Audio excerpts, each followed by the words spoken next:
Porcinduai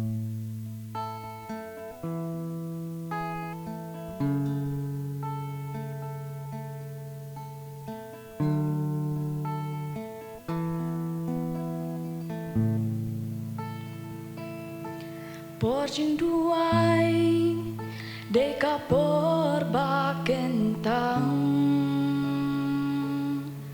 lembat ublei shisha banya selok lang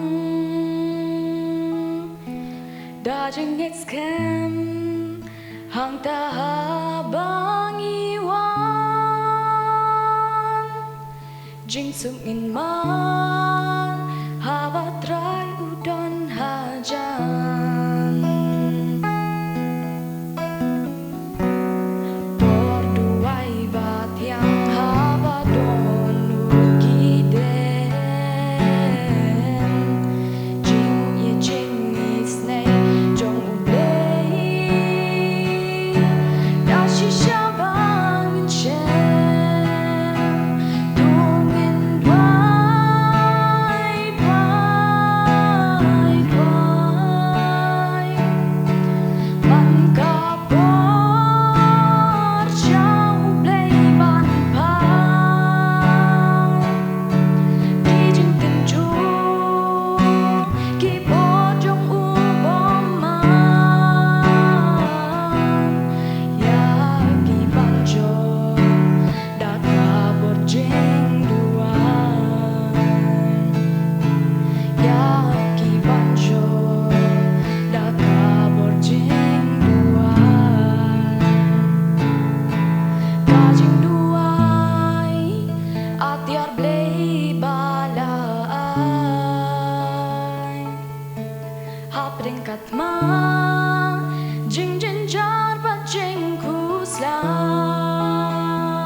Thu chublei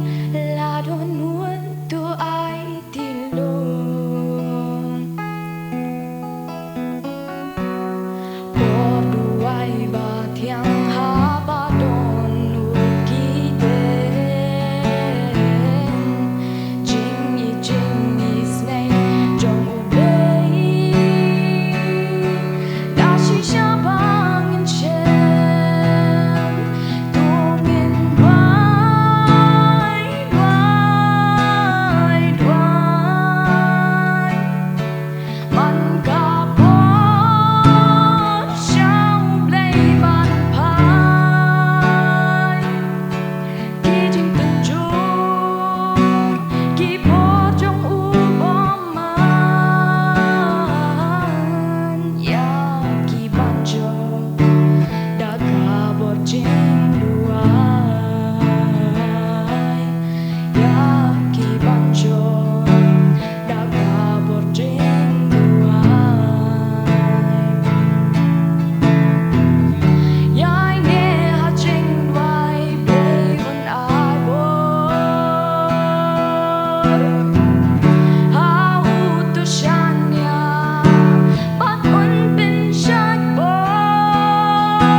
Khuborjylla duai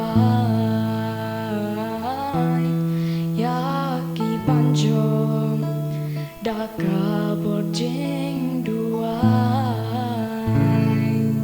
Kau boleh sebut?